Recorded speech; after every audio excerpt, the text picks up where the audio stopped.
State of the candidate 2023 election is opting to go to the Supreme Court, and I'd like to get your thoughts on that, because I've seen some people argue on Facebook saying, see, it's time. It's time that, maybe Tonye shakes hands with the governor and see how they can work for the development of the state. Some said, oh, no, it's his right. And I mean, I know it's his right, and I argue in that direction as well.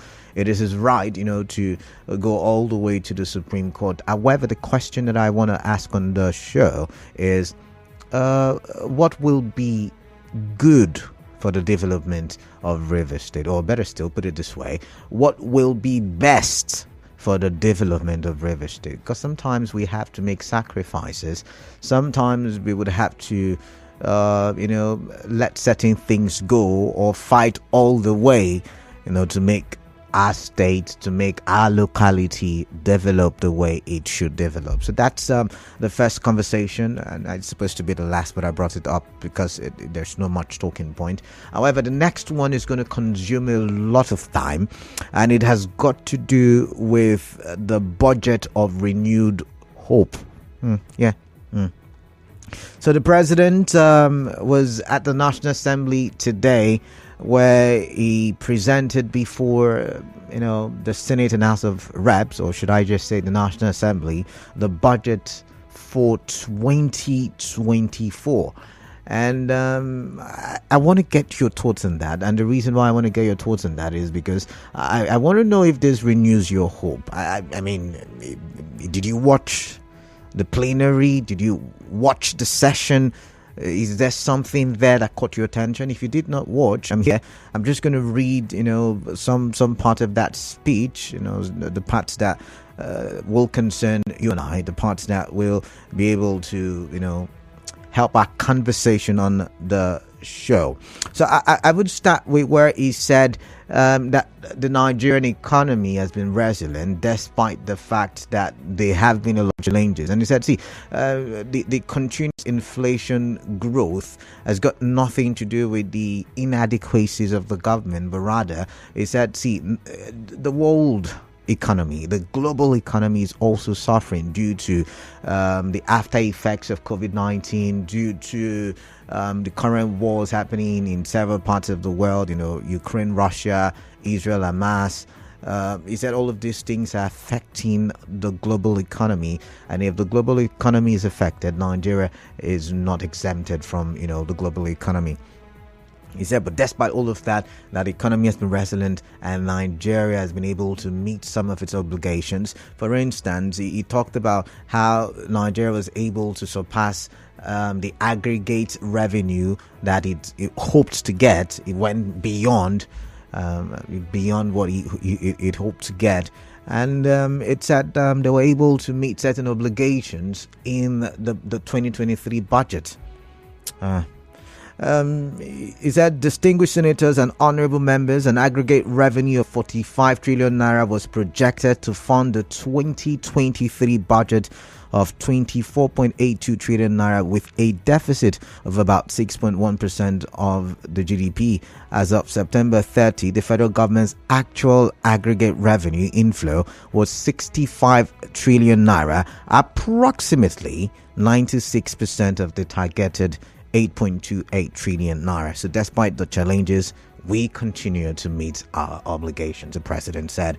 Now, he talked about the budget of renewed hope, and that's what the team for the 2024 appropriation bill, or, we call it a budget. That's what it is called, and that is what he has termed it.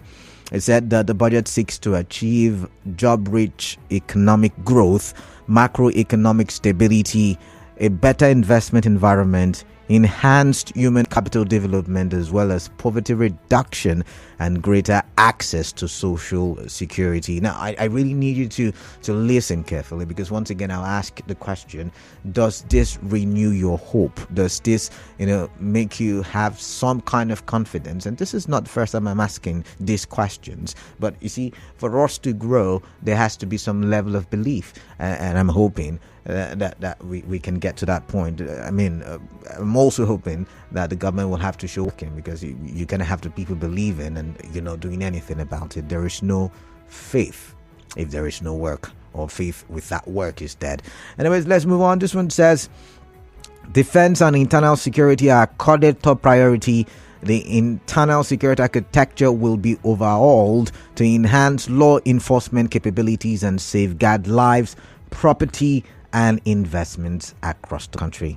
He also talked about human capital as the most critical resource for national development, and so the budget prioritizes human development with particular attention to children, the foundation of the nation. He talked about the effectiveness of budget performance and said government will focus on ensuring value for money, greater transparency and accountability, and they will work more closely with development partners and the private sector. He said the student loan scheme will be implemented by January 2024. He also said he expects the economy to grow by a minimum of 76% above the forecasted world average. He said inflation is expected to decline to 21.4% in 2024. So he's saying that his government will ensure that inflation reduces from where it is now, over 27%, to 21.4%. Now, he said, what else did he say? He said he's going to emphasize on public-private partnerships to also make provisions to leverage private capital for big-ticket infrastructure projects in energy, transportation, and other sectors. What else again did he mention? Say work with the international, community to ensure that investment that align with national goals come into the country. And so he's calling upon representatives to engage proactively to showcase the strides we have made in the quest to create an enabling environment for sustainable energy projects. He said that West budget will go up 8.7 trillion naira. He said Nigeria remains committed to meeting its debt obligations.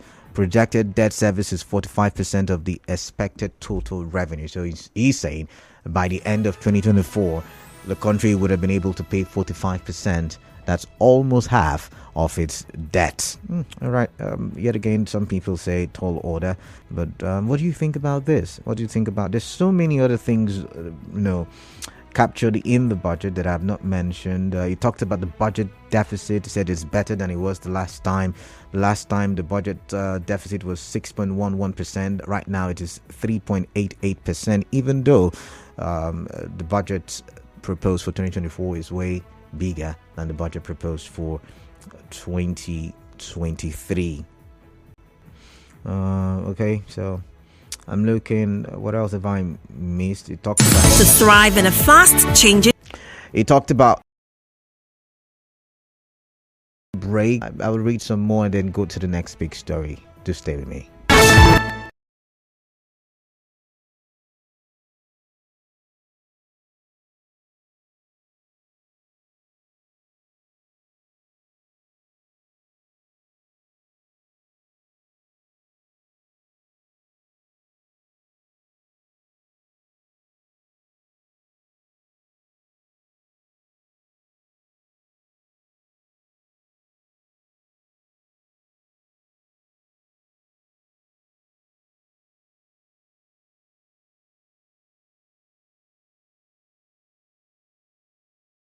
Presented by the president before the National Assembly earlier today.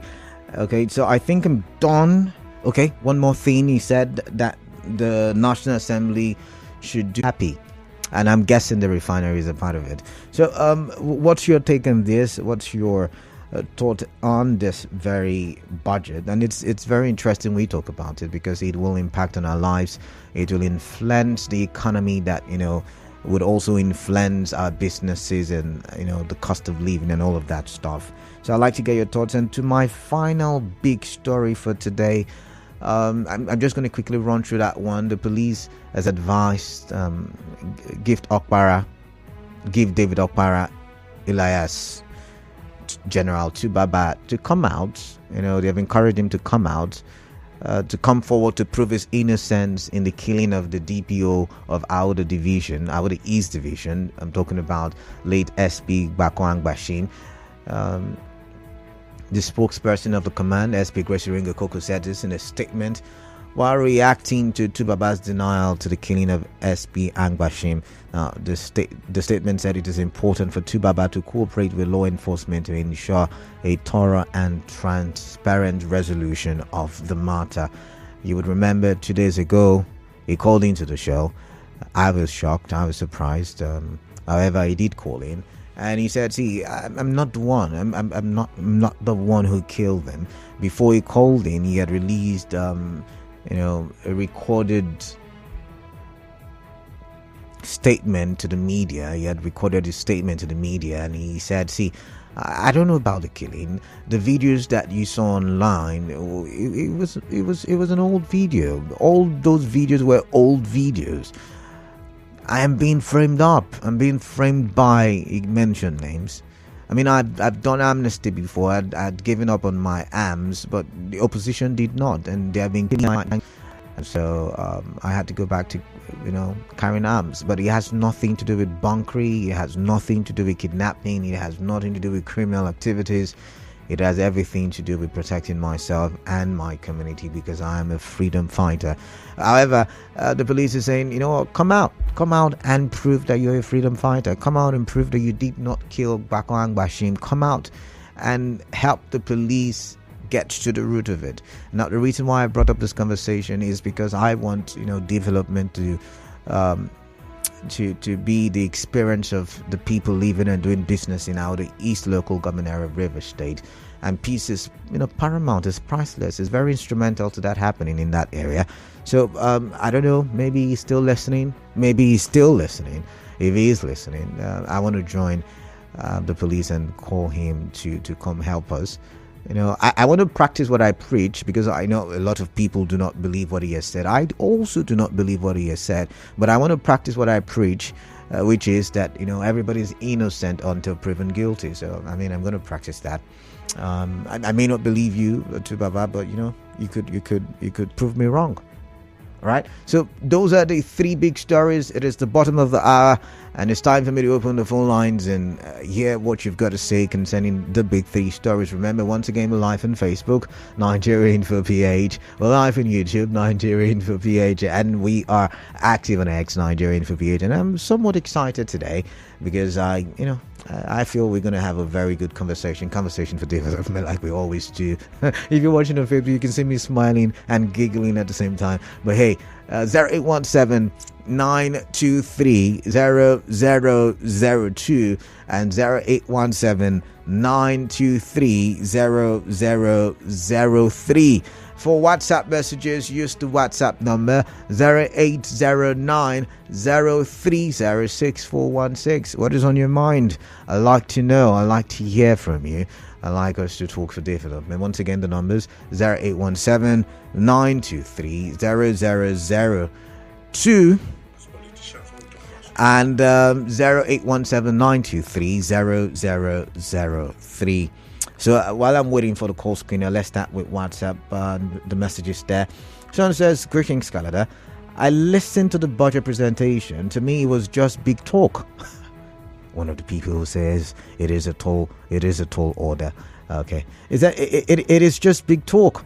A country like Nigeria with over 200 million people will in 2024 spend 8 trillion out of about 28 trillion. To me, there will be more infrastructural deficit. We are only servicing debt, nothing else. Nicholas Erasmus there. But no, Nicholas, 9-point-something million will go in for capital expenditure. I thought I read that out already. I don't know if you listened carefully. Where is it again? 9.92 trillion naira will go for debt servicing. 8.25 trillion. 8.25 trillion naira will go for debt servicing. 9.92 trillion naira will go for recurrent expenditure like salaries, maintaining governance, and all that stuff. While 8.7 trillion naira will be used for capital expenditure. So the 8.7 trillion naira you're referring to will be used for infrastructural development, basically. But I've got Frank. Frank is calling from D-Line. Let's take a listen. Frank, welcome. What's on your mind, please? Tell me. Hello, Frank. Let me talk about the judgment of yesterday. Okay. And you did ask whether there is any for them to go to further their case. No, that's not what I asked. As a reverse man. Okay, go ahead, please. Go ahead. For me, I would have advised them for them to withdraw if there is any intention for them to go to Supreme Court, for them to jettison that support Governor Tinubu to move the forward. Because if they are taking the matter to Supreme Court, it's just like distracting the governor. And at the end of the day, they will not achieve anything concerning the matter.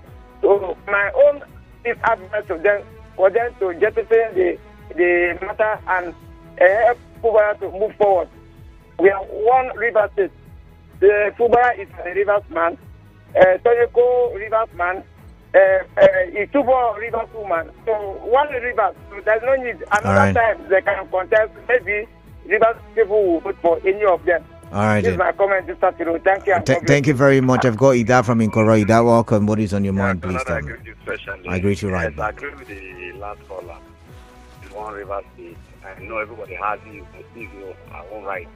But should please go to Supreme Court, let them work together. Now, some other time when he win his own election, some other person who contest with him will say, this guy did not go to Supreme Court, so I also withdraw my matter here. So, victory to him is victory to God and victory to river people. All right. And victory to Tonye and victory to Tumba and every other person. And let us put one river state in one place. Thank you very much. Thank you very much. I've got Fine Mind from Artillery. Fine Mind, welcome on the show. Let's talk, please. Yeah, good afternoon, Canada. Yeah, good afternoon to you, Fine Mind. Yeah, I think the problem we have in Nigeria is that leaders can make promises, stop and deceive people and stop to. That's why the president can come out and make such bogus statements, which is obviously not going to be actualized. Yeah, why do you think so? What I always have what if sorry? There is no practical steps towards actualizing those things. Okay. He told us that inflation is going to reduce in 2024 by 21%. Is it not? Yeah. There is going to be an over 70-something increment. 76 over 76%. 76% increment. That promise I has made. Yeah. And you look at this man has been so extravagant since he came into office. When he goes out, the number of interactions that goes with him, which also got a lot of sum of money from our treasury. Also, the few times he has traveled, the number of times he has traveled over 12 times since he became the president of this country. And that 12 times he has spent over 200 something billion. It's over 200 billion naira that he has spent for his travel. And if you look at these travels, they are chiefly unnecessary travels, which has not benefited this country anything. So to me, those are bogus statements, and he made those statements because he believes that whether I actualize it or not, nobody will hold them accountable. All right, then. Unfortunate. All right. Thank you. Baba, quickly, like please. To come out and face the reality, because he can never run away from the law. Cannot run away from the law. If you know that you are guiltless, you are not guilty, come out and you are innocent. All right. You don't prove innocence in secrecy. If someone is not escape it, you will not escape. All right. If actually you are guilty. All right. Fine mind. Thank you very much. I've got Daniel from Transamadi. Daniel, welcome. What's on your mind? Canada, good afternoon. Please go straight to the point. Yeah, welcome. Yeah, budget of renewed hope. For me, I don't see any hope, much more the word renew on it. It's just usual what the president do every year. They will go to House of Assembly, present the budget, and there is no even questioning from the people who say they are red carpet members. Because there will be a question is uncertain. President, please, so year, we pass this particular budget in this place, there is no implementation. They will not question that. Whatever executive bring, they will just sign it and give it back to him. And I don't understand. I'm not an economist, but consistently, the president of Nigeria, they will blame Nigeria economy over global crisis, Ukraine war and Israel war. I don't understand. I'm not an economist, but the pressure in Naira is so much. All right. We are what? We are consuming nation. We are not producing. When you have an economy that cannot produce, you're blaming the world or the crisis in the world for your completely lack of leadership in your country. You consistently in bringing petrol. Refinery is not working. The pressure in that policy is too much. Am I the one, Daniel, I'll come and bring that policy for we to have refinery working here so the pressure in Naira will reduce? No, it's not my job. It is the job of the leadership. In terms of the monopoly of economy policies that are doing here, you monopolize anything. It looks like one individual is the one making sure that we are eating Indomie, making sure we are having petrol today, making sure we are doing that. There is no policies that will champion competition. All right, then. And when you don't have all these things, that you're blaming crisis or whatever for your joblessness. As far as I'm concerned, that budget, there is no hope. Nothing like to renew. Daniel, before you go, Daniel, I always love to ask the question, what if? I have a lot of what ifs in my pockets. So what if it works? What if the renewed hope budget renews the hope of Nigerians? If it's a condition word. Okay. I'm a realist. I don't believe in if. But Daniel, a lot of my what ifs usually come to pass. A lot of them, right? So I'm asking again, what if it works? That is why I said if it's a condition word. Probably it may not. Okay. And as I said, I'm a realist and I believe in Nigerian leadership has never worked. This one will not work. Okay then. All right, you. thank you very much, Daniel. Patrick from HA. Patrick, welcome. What is on your